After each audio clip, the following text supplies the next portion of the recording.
it actually happened on my wedding day. Was like walking away from the altar with my now wife, looked her in the eyes, and I just thought like, what the fuck would I do if you died? Like not in a weird way, not in a bad way, but when you make that commitment to a person, like really do it, it changes everything about you and everything in your brain, and that was like a fear that just came to me. Like, you're so important now. What the fuck would I do if you died? What would I do? Welcome to Amigos PC. If you were looking for a podcast with high standards and an appreciation for the finer things in life, like water polo, ballet, equestrian riding, cricket, and trips to the countryside, you're in the wrong place. If you're looking for a podcast that celebrates drinking, random thoughts, wacky conspiracies, memes, crypto, cinema, and a lot of other things that don't really make any sense, then you're in the right place. This is Amigos PC, and here are your hosts, Scott and Mark. All right, the Amigos back at it again with a special guest today, Joshua Schubart. He is Frank in the Tick series, also has the series that he's promoting right now, After, which you can find on his IMDb page. Josh, if you could, thanks for coming on, and then maybe give us a little bit of your background. Sure. So hey everybody, my name is Joshua Schubart. I'm an actor, writer, producer, model, and I do all my own stunt work. And I also recently got into audio booking, so I do a ton of audiobooks, which is fun too. Been acting since I was 14 years old. I'm married. Just had a baby girl 2 weeks ago. Well, not me. My wife had her, and I was just in the 2021. room. You never know. Yeah, you never know. And that's kind of the quick hello me time.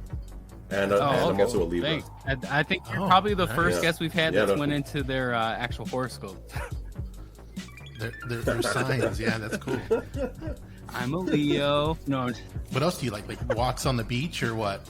I love long walks on the beach and who doesn't? Whiskey on the rocks and nice. Kind of fairy tale stories. I don't know, things. Nice. Yeah. Well, congrats on the baby. By the way. Thank you. Her name is Fitz. I love her very much. Did you? Like the name. Is she named after someone specific, or is it? No, we just like the name. We like the name Fitzgerald, but it's normally like a last name, and it's usually pretty masculine or whatever. So we were just like, let's just call her Fitz because it's an interesting name, and honestly, we're like, that's a cool name, and it'll make her a really cool, awesome person, probably. Well, it's unique. Yeah. Fingers crossed. Fingers crossed. Fingers crossed. Yeah. Maybe she won't be weird. It'll be great. But I mean, with today's society and things like that, I think weird is like the new cool. So it might be good that she, comes or is unique, I guess. Well, yeah. I mean, I'm pretty weird, so I mean, the apple is not going to fall far from the tree there. So, yeah. That's awesome. Yeah. So let's jump into After. We watched it, we enjoyed it, both of us. Like we were wanting more, which hopefully there is going to be more.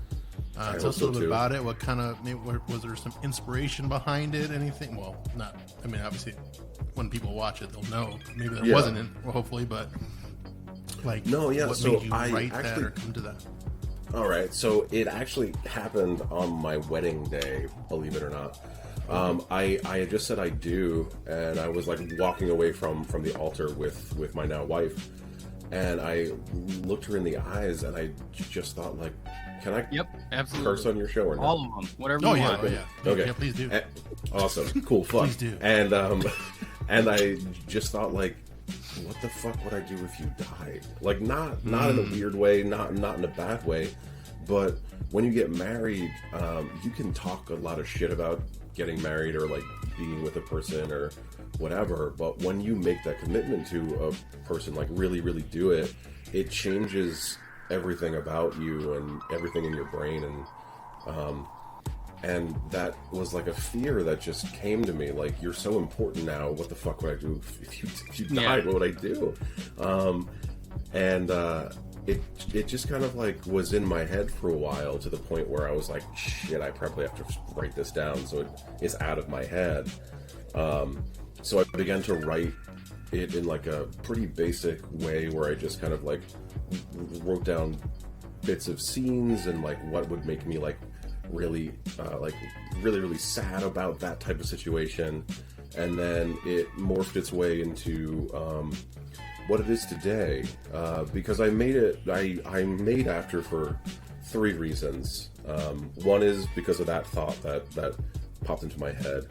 2 is large men like me are all the panel here. Are in entertainment, we are generally oafish, idiots, or ultra violent, and we're not allowed to go through a full spectrum of emotion, or to battle with mental health issues. And what I wanted to do was show guys like us being humans, going through loss, being in love, and then coming out the other side, not perfect, but better, because that's really important when it comes to this type of material, or having a conversation about it. And then, so that was actually 2 and 3. It was like, large dudes are also people too, and the mental health part of it, which is also really important for men. Yeah, no, I definitely found myself, relating, throughout the whole thing, as far as like everything you go through. I can see myself, because I'm married. I've been married for 11 years, and I can see kind of the whole, what you go through, and the same kind of thought process, and what would happen, and this and that. So it was definitely awesomely done, for sure. Thanks, man. So far, I'm sure you're going to go more onto it, hopefully. It's amazing, I think. Thanks. Thank you. Yeah. I was actually thrown off right at the beginning. I kind of knew a little bit about it when we first started talking and scheduling to get this episode to happen, and what the topic was about, or what it was about, a little bit after looking and researching. And then when I started actually watching it, I still was kind of thrown off, because it's a very serious topic as to what it addresses right away. And to find out that like you use that off of like a personal, not so much an experience, but like a something you thought of, like, oh my God, like, because you do go through that when you're in love with someone, and you think about that, like, you think of those what ifs, or what I mean, like, or what could happen, kind of thing. Yeah, no, I get it, for sure. Yeah, I mean, and it also comes from like part of my own personal history with my own mental health issues, and my experience with mental health in my entire life with like other people in my life.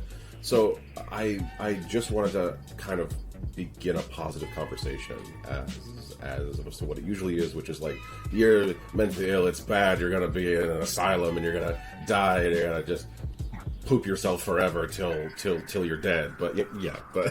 I liked also, not to like give any spoilers on it for anybody that ends up watching it after this drops, but I did like the aspect of you started to get your feet wet again as a character, and then you're addressing this mental health issue and the trauma that he went through, right? Your character went through, right. And giving it like it's like, the show's not a comedy, but it you gave it like a little spin here and there. Like there were these little parts where you're like, some comedy aspect. It made you laugh just because of some of the things that were going on. Well, that was on purpose, right? So it's a dramedy, and what I wanted to do with it was, I wanted it to feel like life in a way. Like, life is messy, it's sad, but can also be hilariously funny, and things that may not be normally like really funny become that way when you're in these ridiculous type of awful fucking circumstances.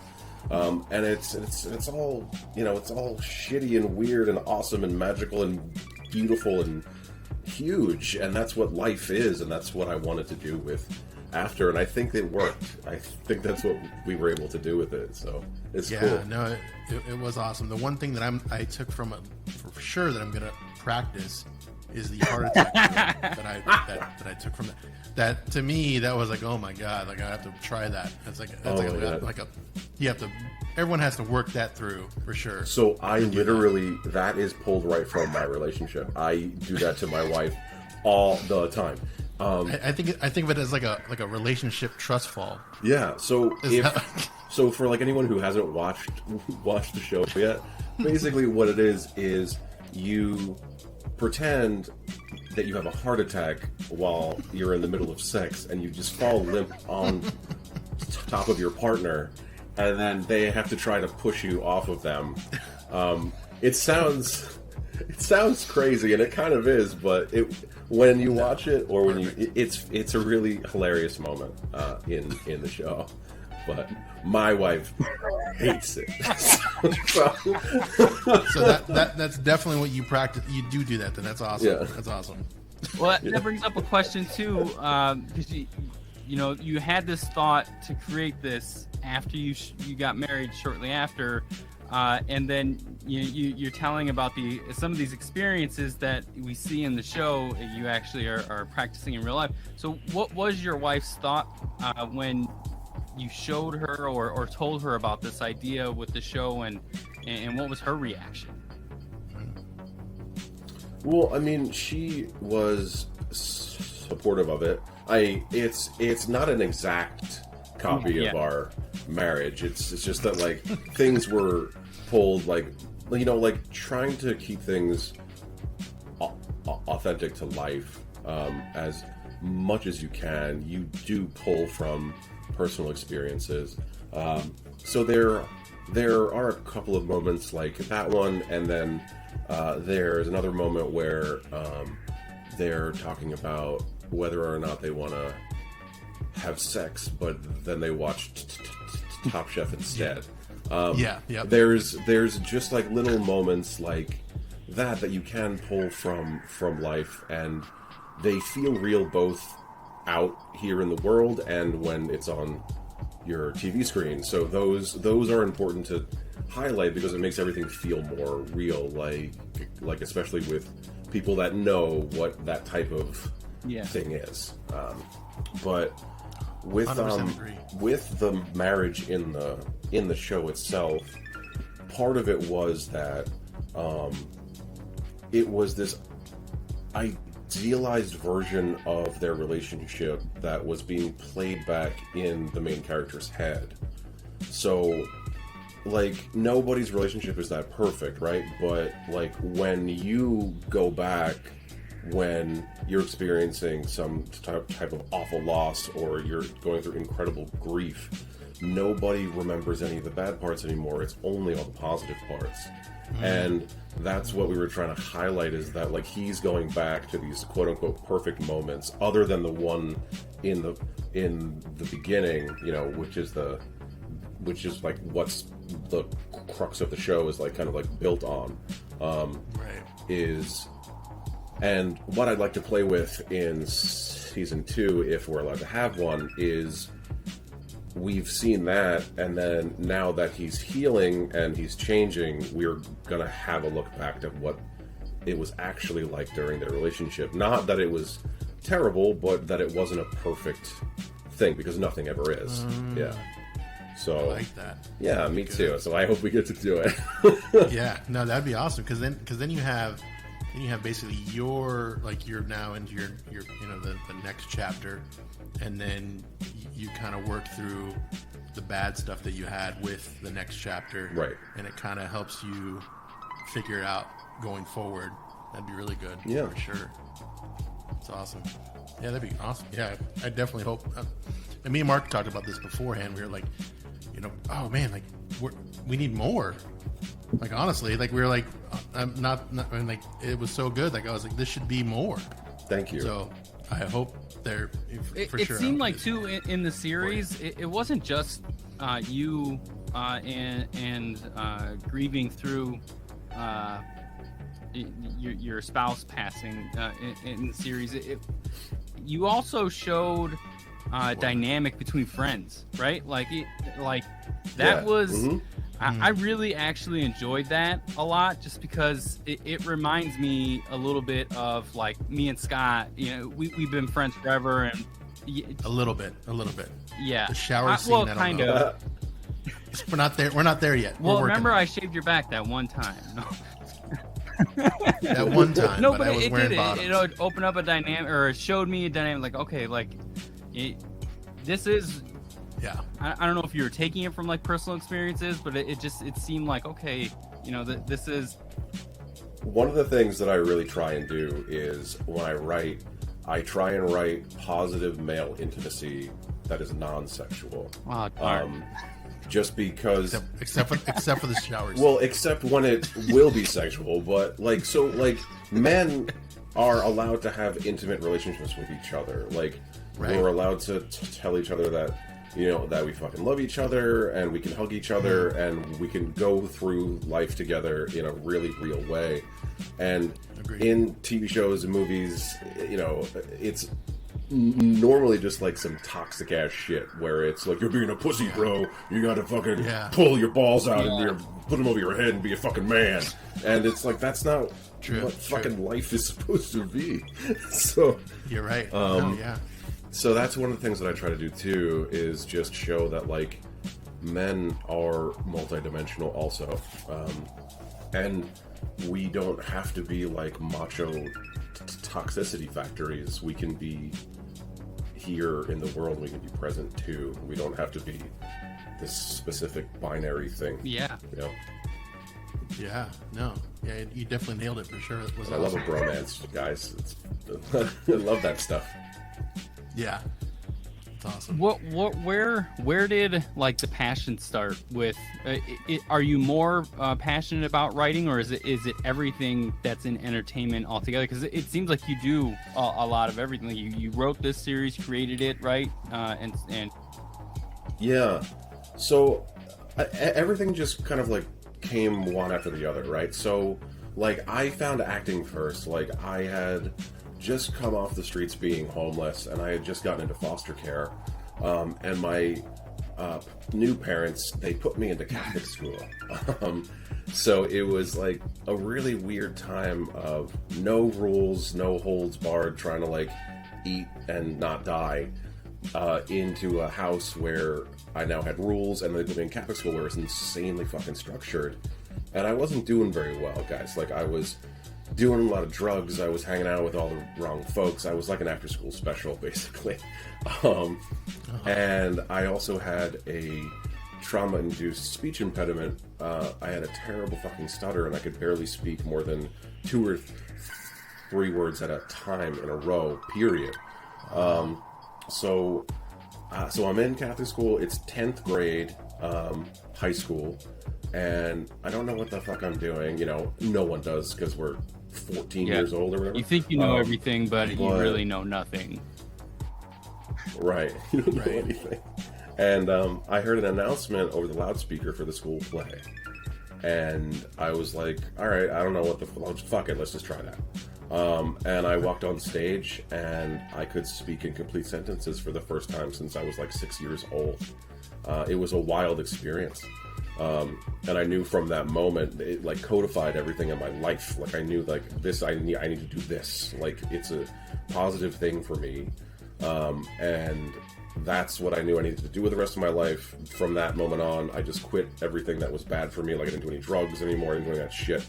And I just kind of like tried to figure out how to do this. Like it's not like it was a perfect run. Like it's not like I was like perfect, but it put me on the path to change my life, and as a result I found that, and that opened me up. And then I began to write in college, just kind of like I took like a playwriting class and learned that I kind of like that too, but I kind of put it on the back burner a little bit. And so I just went, and then I went into a master's program, and I started working. And the reason that I actually got into making my own content is because of what we were kind of talking about before, is that I wasn't playing the roles that I wanted to play.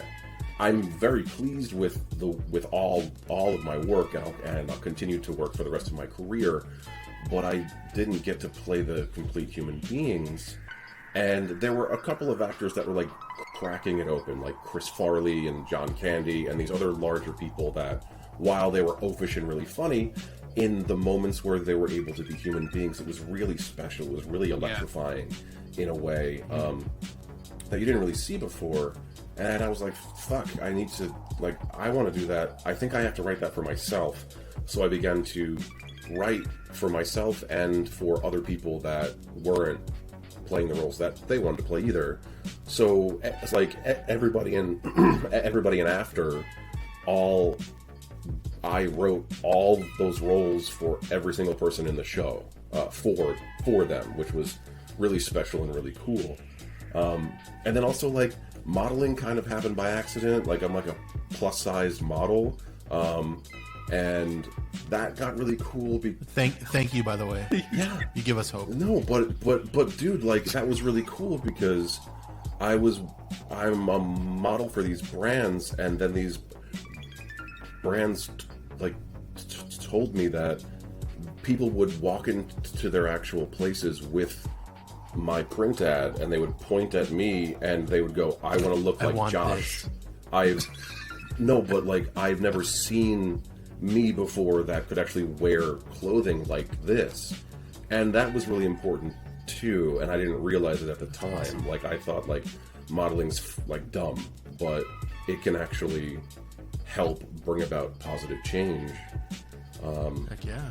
So that's kind of like, it's like everything happened by accident is kind of what I say, but it's just like everything, one thing leads to another inevitably, and when you're working with agents and managers, they're just going to start to like push you at stuff and see what works, and it seems like everything worked. You're enjoying everything. Yeah, it's funny. clear too. You could see it just even in this conversation. You talking about it. You have the passion. It emanates from your voice. Yeah.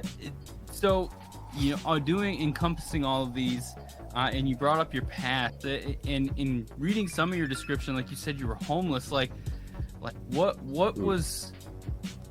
I don't know exactly what I'm trying to ask here, but with your past itself, like, you have a story, like it's a pretty drastic story and change, and it set you on a path to, you know, where you're at now.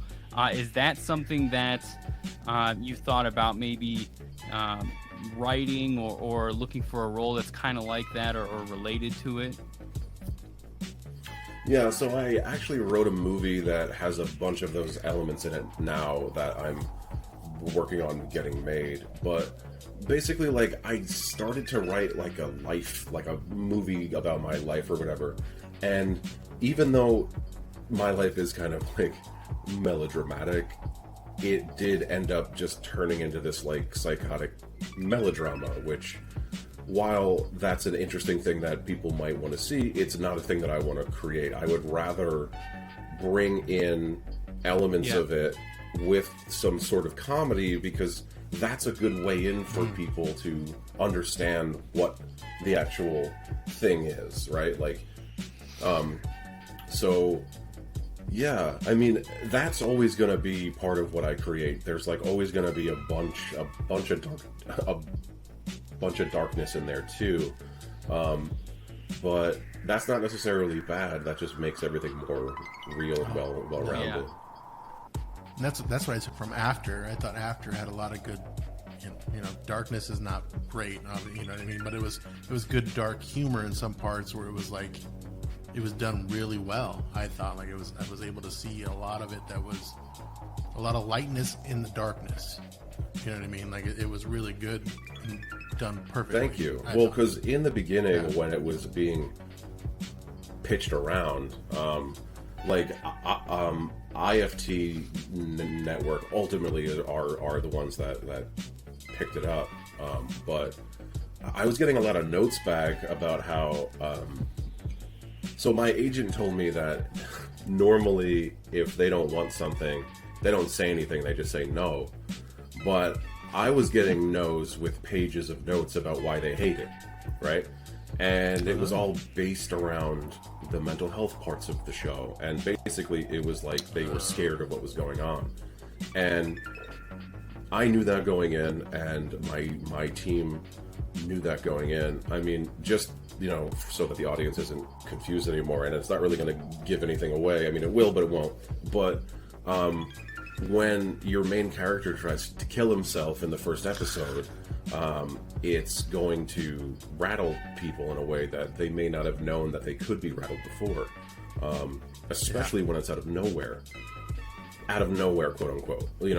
But that's how that shit happens. It just happens. It's triggered by something that's highly specific, and then all of a sudden you're dead, or you're almost dead. And that's what I was trying to do with the show too. And I'm happy that those people have had any type of reaction to it, because it means that it had an impact. It may not have been one that they wanted, but it had an impact. It touched on them. It touched them because they knew something in their head that they knew that you were touching on something. Possibly too real. And it was funny. Well, I mean, that's what it is. That's life. Yeah. And then it's funny, and then you bring it to the funny when you say, you have the scene later on, you say suicide shit. Right. You know what I mean? And I wrote that down thinking that's hilarious. Like, I was thinking about doing suicide shit. And I'm like, it's almost like something that you would say though. Yeah, like I was thinking about doing suicide shit. What do you mean? Well, it's because one of those things is how the fuck do you talk about that, right? Like, what do you call it? Yeah. And what do you and if you're just having a normal conversation with your best fucking buddy, it's kind of embarrassing too, and you don't know how to really say it. So you're just like, I was thinking about doing suicide shit, you don't. It's like, and then it's like, what the fuck does that mean, dude? And it's like, I'm doing this and this and this and this, but it's perfect. Yeah. So perfectly written.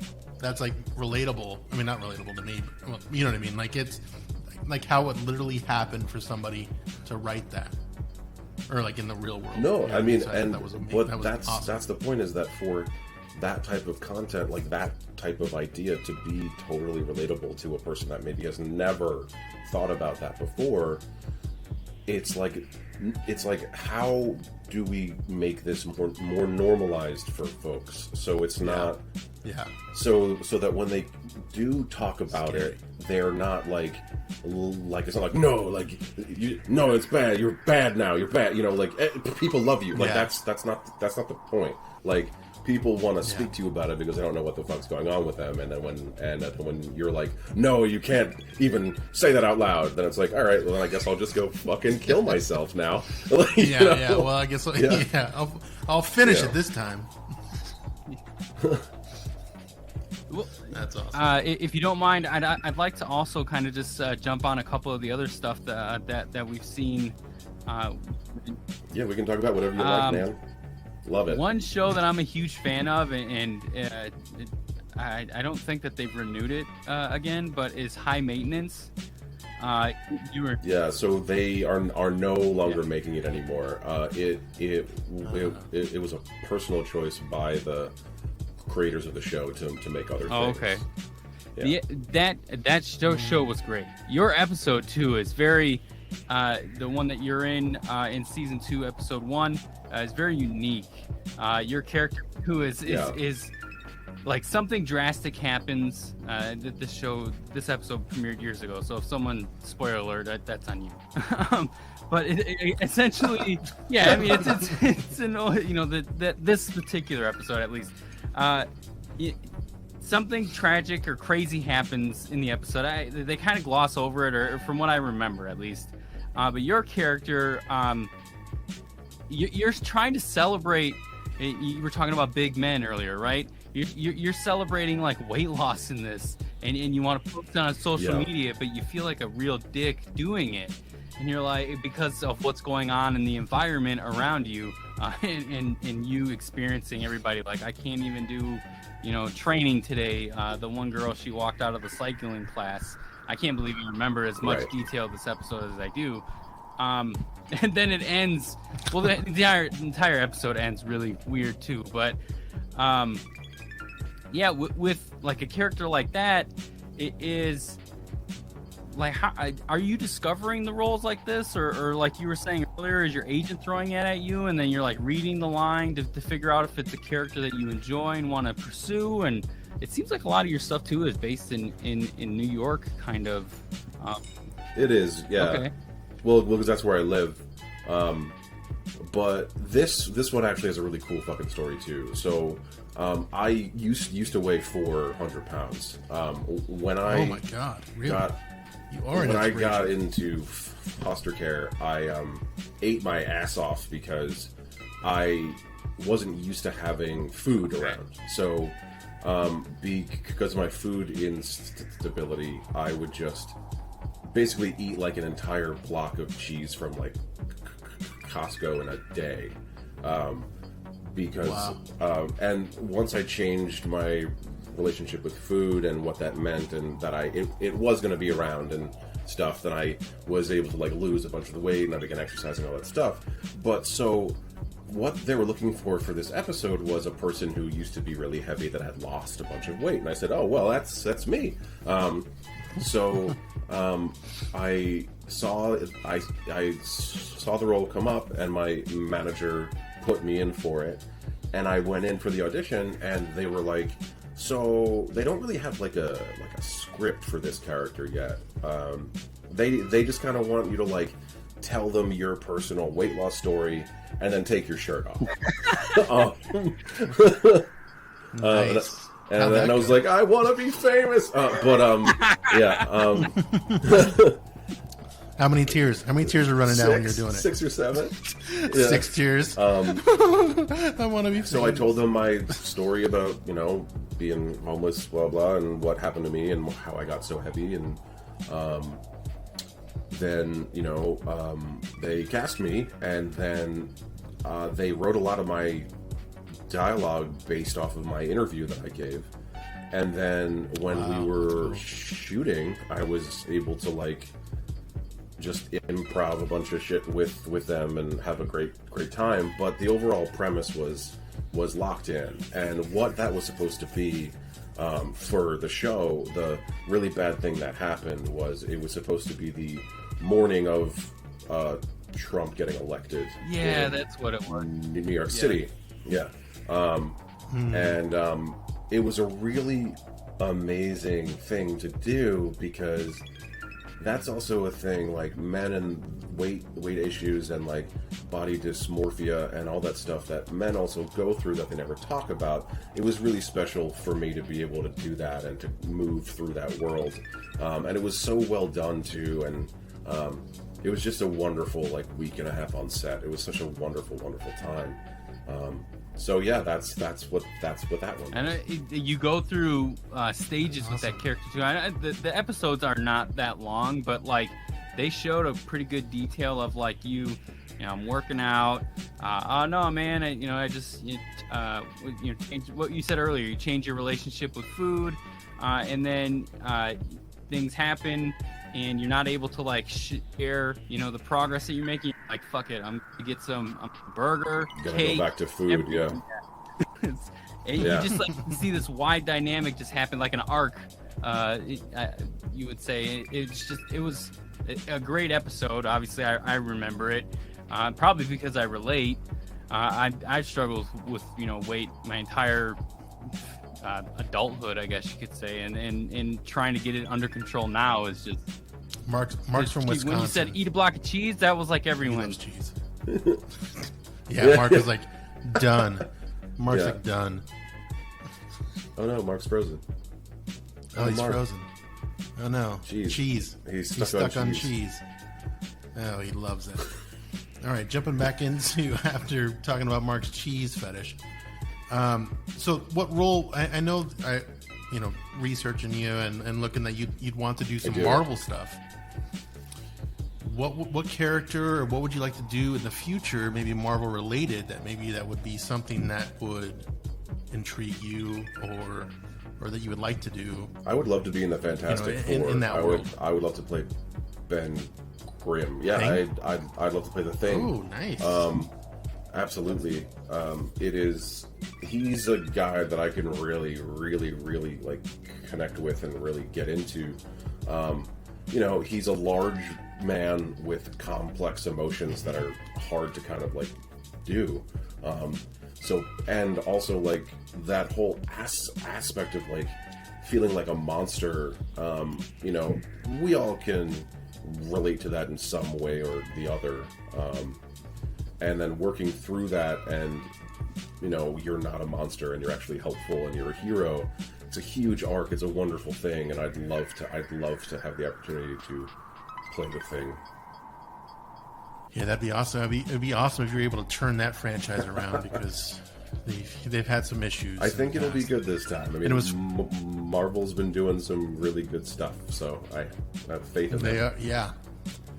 And it's funny because when I saw that, and then I started looking like, I went into Google. I said chubby Marvel characters, right? And like thinking like, okay, what maybe would be something that Joshua could do. And the weird thing is nothing popped up that's really remotely good. I think there's top 10 like characters, and most of them are like girls, and the Thing wasn't even on there. Hulk was on there. Apparently, Hulk is obviously the biggest one, yeah. Wayne Marvel character that they said, but like there's other ones like nothing popped up, and I was like, oh, well, that didn't work, but it was still pretty hilarious. That I was looking at top 10 fat superheroes is what happened, but that's what came up. Not to say that you're fat. So the Hulk is fat. So they're saying that the Hulk is fat. Well, yeah. Well, I don't know. I mean, he looks pretty. He's pretty thick. Fit to me. He's a thick boy. Yeah, he's thick. He's a big dude. So that's why I don't know. Google, right? But I went down the rabbit hole of like trying to find a character because I didn't think of anything. I was thinking the ones that popped up were like bad ones. Like there was the Blob. I'm like, that's not good. I mean, he's a bad guy. He's also real stupid. Yeah. So and then there's other ones like it wasn't that good. Thanks for trying though. Yeah. I was doing my best. But I like the Thing would be great. I mean, that's coming. They're in the process of making another one, or at least it's slated, right, for a Fantastic Four or something like that. So it's in the next phase. Like it's at the end of the next phase. So I have some time to maybe do something to even like have an audition for it. So we'll see. I'm hopeful, but I'd love. I mean, even if that you'll get it. Won't work, I would love to work with them in any other capacity. I love Marvel. I'm a huge nerd, all around nerd. Like I love comic books. I love to play video games. Yeah, I can see some comic books or something. Yeah, I mean you can't see it right now, but like over here, like just out of frame, I've got Spider-Man. Yep, there we go. And over here I got Wolverine. I mean, this is the original art for the Walt Disney World ride attraction. So that's Star Tours over there. That's Haunted Mansion, and that's the Carousel of Progress over there. That was Haunted Mansion. Yeah. That's nice. I thought it was on the top there. I thought that was like the Thor. Going to Asgard. Like, no, that's the Haunted Mansion. That's how it looks like to me. Or it's that's the what it looked like. I ghost. thought it was the thing, the bridge. I thought it was the bridge to Rainbow Earth. Bridge, yeah. Yeah. Well, being an entertainment and actor and things like that, and we're talking about Marvel now. One thing I've been talking to a couple people here on, especially coming soon, is we have a new Spider-Man coming, right? A new Venom. From what it sounds like, there might be some intertwining with this. Even though Venom really isn't, he is a part of the Marvel universe, but not this one. Right. Would you want to see that combination happen? And do you think if that happens, that Carnage would have to come along? So Venom is my favorite comic book character Mine ever. too. Yeah. So wow. I love Really, Venom. guys? I love Eddie Brock. I learned love so much about both of you guys. The duality of those of them, and just how. So basically, right. So with your normal anti-hero, it's just one person who's like, I'm gonna try some stuff that's different now. With Venom, it's two personalities that are in a constant fight with each, and it's always this goddamn struggle to do just one thing that's right, and that's what life is. It's like you're trying to move through life in a way that makes fucking sense, and you're not hurting anybody, but you don't always do that correctly, and you never will be. And they're the only real characters that are like that are trying their best, but sometimes they fuck it up really badly. Yeah. So I would love to see a big crossover. I was pissed at the movie because they weren't able to do the actual origin of how the Venom came to be, because they couldn't put him on Peter Parker first, and they couldn't do all that stuff. They had to pull way forward in the comic book run and bring all the other symbiote suits in, and I enjoyed it still, but I was like, fuck, like, we're not gonna get like an origin for Venom, and we may not. Like, Tom Hardy's doing a great job, and I wanted to play Venom too until Tom Hardy, played Venom. But Carnage is coming in the next movie. It's Woody Harrelson. Which I think he'll do great, because he's just he's a lunatic to begin with. I mean, at least he knows how to play one, I should say. Right. What I enjoyed, I'm with you. The origin story obviously isn't the same as how it really played out with Tom Hardy's version of Venom, but I did thoroughly enjoy his version of Venom, and I hope to continue with this next movie that's going to be coming out, because when they had introduced Venom in one of the previous Spider-Man movies, I felt like Eddie Brock wasn't Eddie Brock. If that makes sense. Like, it didn't. Yeah. Vibe. In Spider-Man 3 with the Spider-Man ones. McGuire. Yeah. Topher Grace, God bless his ass or whatever, but he, when that Venom and that Eddie Brock, it was. I mean, the whole. It was just like a splash or like a taste. It was, and also there were like 20 other villains. You know what I mean? Like, it wasn't. It's like, you don't need to put like Venom and fucking Sandman, and I think it was also like Scorpion or Rhino or something. And I was just like, what Sandman? The fuck is Rhino. This? And then they just blow up Venom at the end, and I'm like, God damn it! It's like one of those, basically like Game of Thrones, or like they rushed it. Like this is the last of their 3 that they could have. And let's fit in all we can, get all the villains in, and they were just trying to make everybody happy. And then what happens is it ruins it, honestly. Yes. So hopefully they don't ruin it. Yeah, right. Yeah.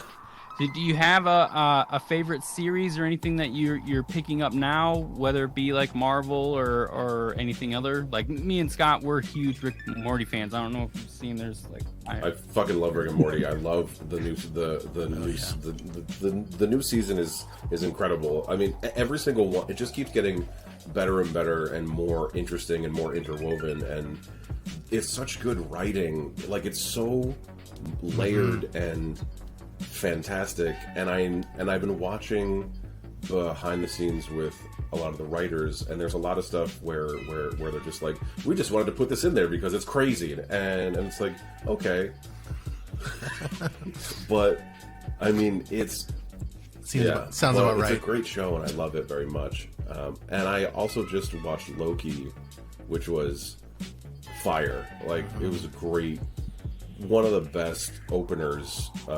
So like, each episode 1 of like all the new Marvel shows have been really, really good, but this episode 1 was like hands down the best one.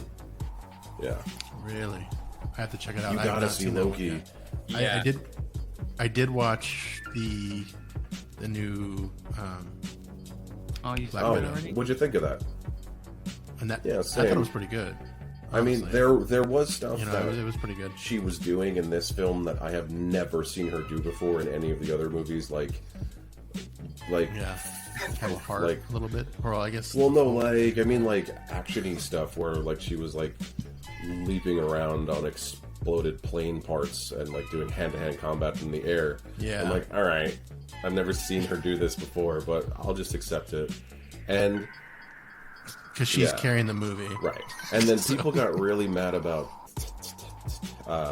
Taskmaster, which I kind of understand, but it worked for this film. Although I do understand what everyone's mad about, because like that character in the comic books is insanely awesome and is and is always around, just like messing everything up. But it's the MCU. What the fuck are you gonna do? You know. So Well, you Yeah. bring that up, and like Yeah. how they may have messed that particular character up to kind of go back to Loki, and they're introducing what could be like multiple of the same character, right? Right. Not. Are you running from me? Should I? I'll should try I not. have those That's why I'm trying to be kind of vague with describing it. Who they're introducing, there you go. but it like they have potential wanna to see it. kind of screw that up too, because there are multiple versions of what could really happen with everything that just happened in this series. Yeah. So do you mean what happened in the last episode? Yeah. Yeah. So I mean, take off your headphones. Yeah. Go ahead, So go ahead. I mean, Go ahead, I go ahead. think they're gonna do a really good job with La, la, la. Kang the Conqueror. Yeah. Like, I don't see them not. Like, just the way that they like set that up and what's gonna happen. I hope like, and what's his name? Jonathan Masters. He's an incredible actor, so he's gonna do an amazing job with that role. Okay, that's it. That's it. You're good, Scott. Yeah. We're good. Yeah. We're good. I like it. Let's have the jumping. No, Someone I was jumped just and being something. very I mean, animated. I didn't want to do the sign language, but yeah. So at least so, there's your yeah. spoiler alert, Scott. Someone jumped somewhere.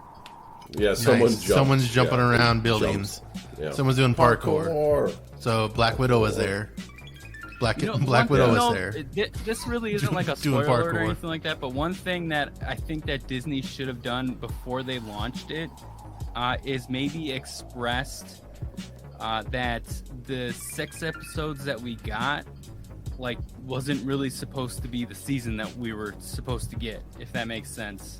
Like when they started, from what I've read at least, I could be completely wrong, there was supposed to be 12 episodes. And okay. where they ended it, is 6 in. It had like that been emphasized, and maybe for me at least watching it, like I would have maybe enjoyed it a little bit more, knowing right off, because now thinking about it and getting that reveal in episode 6, and then finding out, oh, that's not the rest of the season. There's actually 6 more. It getting me even more excited for Loki just because of how good it was. Right. Cool. Yeah, you should watch Loki, man. Come on, Scott. You have to watch it. Well, I- Yeah. I'll catch up. We were a bit too busy sorry. watching After. Drop the ball there. No, it's good. Yes, Thank you. that's why. I was too busy watching After You over should and over. Just watch it over and over again. the And past tell week. everybody that you know to watch it. I know, of course. When I you know. I like it that talking much. about different movies like this, when you got the part of Frank for the Tick, were you a fan of the Tick prior to getting this role? Yes. I love the Tick. Nice. Okay, good. So, try not to be biased at least, but like, which version of the Tick thus far is like your favorite? Because we got the comic, or the not the we have the comic, but the cartoon. Yeah, watched the so cartoon I one. came up with the animated series. And Okay. that's what got me into Yeah. this. That got me into reading the comic books, and I do love the Right. Patrick Warburton live action show. But at the time, because the Tick is ultimately a satire of all superheroes and comic books, they didn't have a lot to go off of in the first live action show. It was great, but they were just making fun of other types of comedy TV that was happening at the time. Whereas with our show, we came into existence right in the middle of the MCU and like DC literally exploding out of their fucking minds. So we were able to literally pull all these archetypes from all of it, everywhere that was part of the public knowledge in a way that may not have been before. So I choose personally the animated because that's what got me into it. Yeah. You grew up with. I would say that our show was a very, very good one, and I was very happy to be a part of it. It was an honor. Especially where like our age group is, because it seems like we're about, all around the same age. Yeah. I'm a young man. You just turned 21. Yeah. You finally had your 21, first beer. I just got my first beer. Yes. But the animated series is just something, growing up as a kid, it was just a great series to just now, have someone that's actually been on the Tick show, on our show, is a great experience, I guess you could say. Yeah, awesome. That's cool. Yeah. Pretty awesome. I don't know why I'm fumbling through all my words with everything. We appreciate it. No, it's okay. I mean, like, he's starstruck. Being on the Tick was really special for me just because of what we were just talking about. But yeah, I remember when I found the animated series, it was, my childhood was really hard, as we spoke about before, but I always felt weird and like I was other, and I didn't have a place to be in the world. And when I watched the animated series, everybody was weird as fuck, and they were super other also, but they all loved each other. Even the bad guys loved each other. And it made me feel like I finally had a place in this fucking world. And then once I found all the comics and stuff, and then when I didn't even know that I was auditioning for the show. It had like a name that wasn't the Tick. Oh wow! And I went in and I was with the casting director, and he was like, "All right, so this is a show called The Tick. He's like a blue guy. It's like a crazy superhero guy." And she was like, "Do you know this?" She's never seen it. And then I lied. And I was like, "No, I don't know what that is." And she was like, That's awesome. all right, so it's kind of funny, but it's not. So it used to be like absurdly funny, but now it's like much more grounded in reality. So whatever you do, just kind of don't go too far over the edge. So I was like, all right, cool. So we tried it a couple of times, and then she was like, all right, that's a great take, and leave. And I left, and I got in the elevator, and I just started to just fucking bawl crying in the elevator on the way down, because I was like, holy shit, I just auditioned for the Tick. And even if I don't get it, I mean, it's just incredible that I got to even try. And then I booked it. Yeah, that's awesome. That's crazy, because they didn't even tell you, and you had no idea until she was like, well, it's actually the Tick. That's nuts. Yeah, it was cool. And yeah. So as an audition thing, do you think maybe that helped you to act like you didn't know the show? Like, do you do that now going forward? Like when you go to a show, like I something had to do it for like me. You say like I don't know it. It wasn't for the audition. Gotcha. Like, I had to say like, no, I don't know what this is, so I can keep myself calm in the audition. Nice. And that's honestly what I did during the whole shoot too for season 1. Is because like Ben Edlund, the creator of the Tick, he was on the show. He like wrote it with like a bunch of amazing writers, and he was there every day. And I was also working with all of these actors that I had watched for my entire career, and now I'm with them, and I'm with them every day. And I had to pretend that I didn't know who they were either, or else I would have flipped my fucking mind out. And it really wasn't until that's awesome premiere, and then the party after the premiere that I was like, I fucking love you, you know, like I've seen you in fucking everything, you know, like, well, like, here, sign my book, sign my script. Or he, you know, he was fucking Rorschach in Watchmen, you know, like he's been in everything, and like Peter Serafinowicz I've seen in everything, and like just Brendan Hines, Valerie Curry, like just these people that I've watched and that I've respected. Now I'm acting with them, like Michael Cerveris, you know, who I've watched for forever, and he's my boss in the beginning, like, and I like he wrapped all of his episodes, and we went out to like eat, and I was like, listen man, I just got to tell you that like I respect you so fucking much, like I've, you know, like you're like I've watched everything that you've done on TV, movies, and on fucking Broadway. I've seen every one of your shows, like, and like he was like, oh wow, and I was like, yeah, like I've been keeping this a secret for like 4 months, but like yeah, that's awesome. I'm gonna have a meltdown on you right now though, and like you know everything. Yeah. So that's really cool. Yeah, I really am a fan of other actors that are great too. And I've been told that I am way too optimistic and happy for being a part of this industry. And I get made fun of, and people make fun of me for it a lot. But because you're supposed to be jaded, you know, you're like supposed to not care about anything. And I think you should. I think well, I'm going to yourself, because you're going to make can't that. Make me not. Yeah. But, yeah. Well, now I'm going to try. Now that you said that, you know, I'm a fan of people's work too, and I love to act with them, and I love watching them work, and it's just all part of an amazing experience. So it's cool. Yeah, that reminds me of we had a guest on when I want to say almost a year ago, Bobby Del Rio. He holds these clubhouse rooms for, you know, doing anything in movies. Basically, he has one like every week or every other day almost, I think.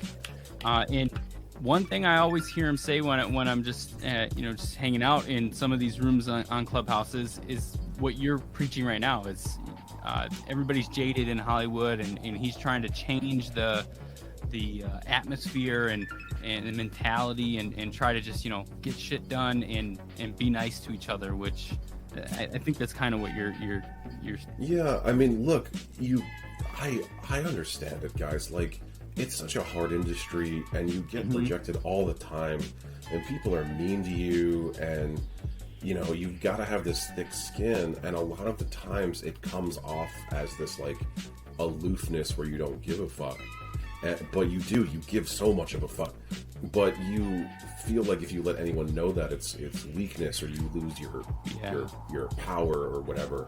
I'm too big and I have too many muscles in my body now for anyone to think that male model talk. Come on, no one can take my power from me unless they stab me to death.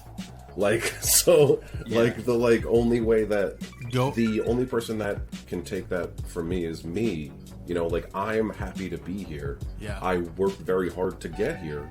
Yeah, and everybody else did too. And everybody that should be appreciated for it. It's one of the hardest things, you know, you can fucking do. So be goddamn happy about it, goddammit. Yeah, 100% agree. All right, Joshua, as we grind down to our last couple questions, we do like this crazy, you know, random questions that we throw at people.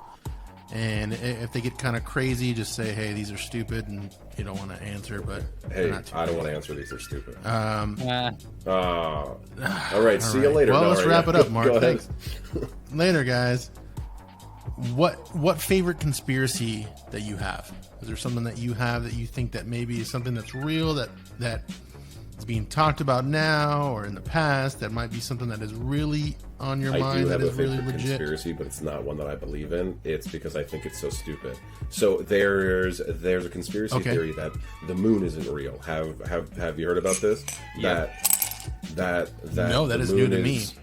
Actually, a hologram, or it is a artificial facade that has been put up, and that we're being lied to about our moon, because it's either been like mined for natural resources, or it's actually like an alien outpost, like an observation post that is being hidden by a really sophisticated hologram, or literally they made like Hollywood flats in space that look like a moon, and it's part of like the like that's smart too, flat Earth people's, like it's like their like offshoot thing.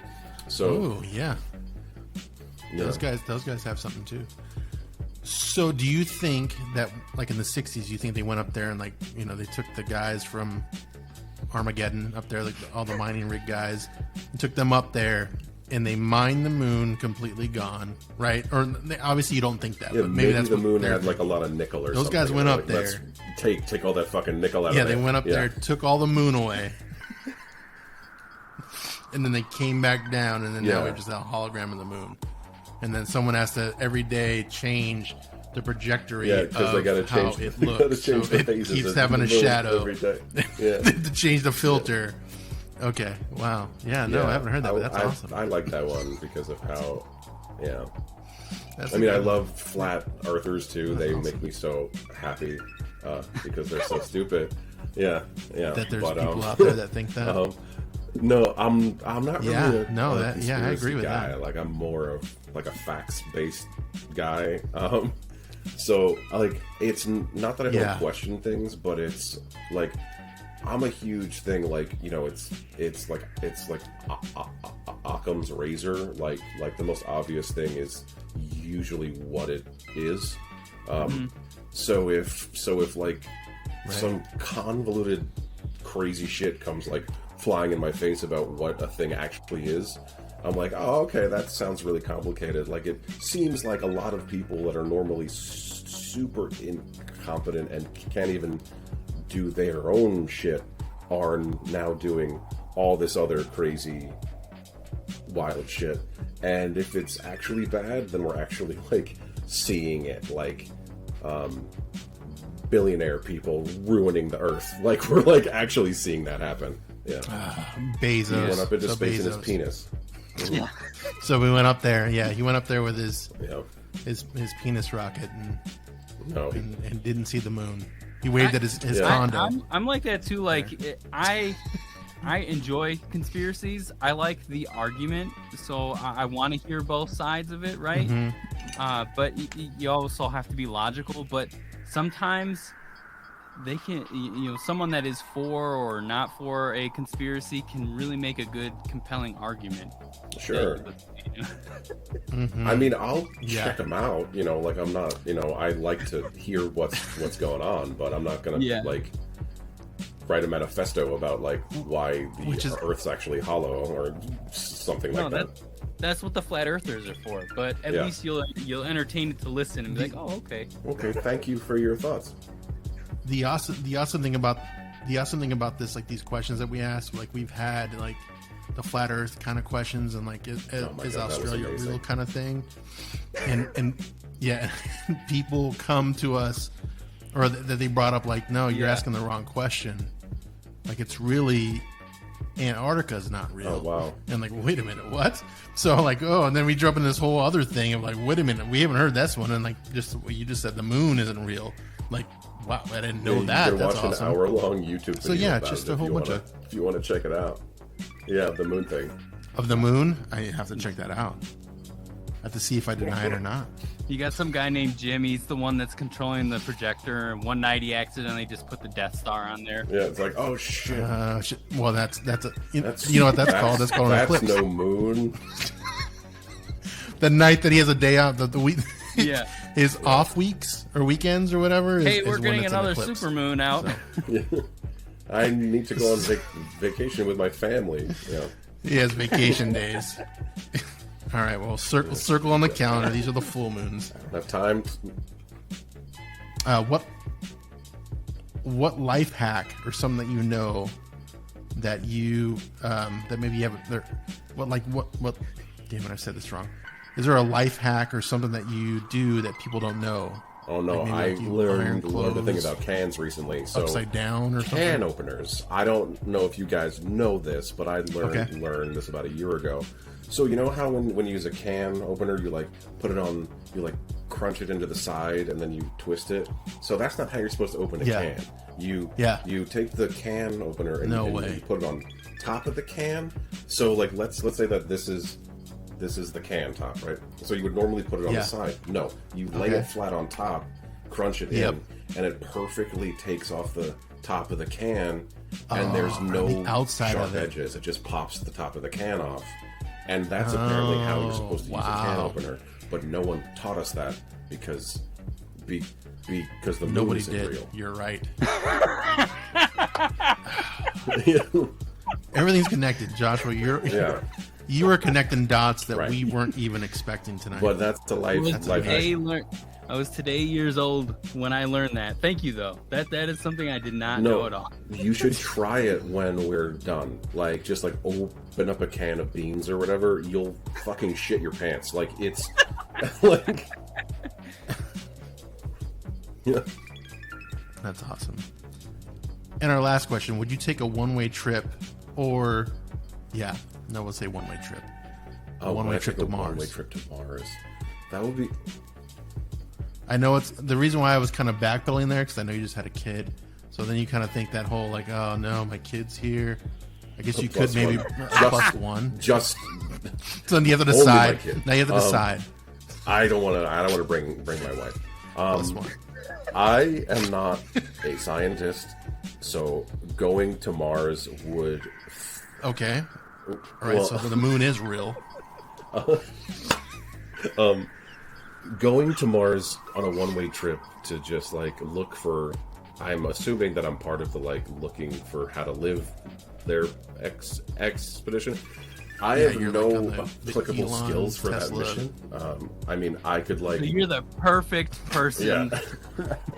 I could like maybe like do one-man shows on the spaceship for the whole time that I was there, but like actually on Mars trying to like find water and like trying to like find the right like lava tube to like make a fucking colony in.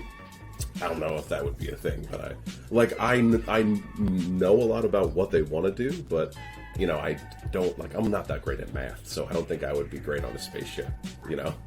They'd be like, what's our angle? Like, are we gonna crash into the sun? I'd be like, I don't know, probably. We're doing this, I don't know, you know, spinning around. So no, I would not. Is the short. So you're saying based on being non-helpful, you would stay back? Well, yeah, like I mean, I'm also not to go up. I haven't spent my life training to be an astronaut, which is also one of the like shitty things about these other people going into space.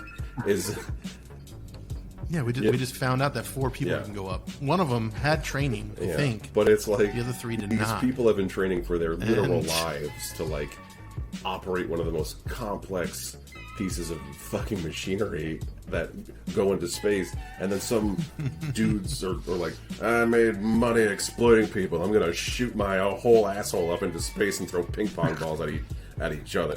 It's like, cool. No, I would go later when I could come back and not just like die of starvation on the fucking Mars. Yeah, awesome. So vacation, yes.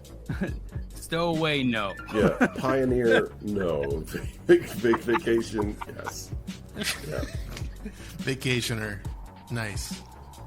Well, cool. that is that concludes the show. Perfect ending. I know, right? Perfect ending to everything.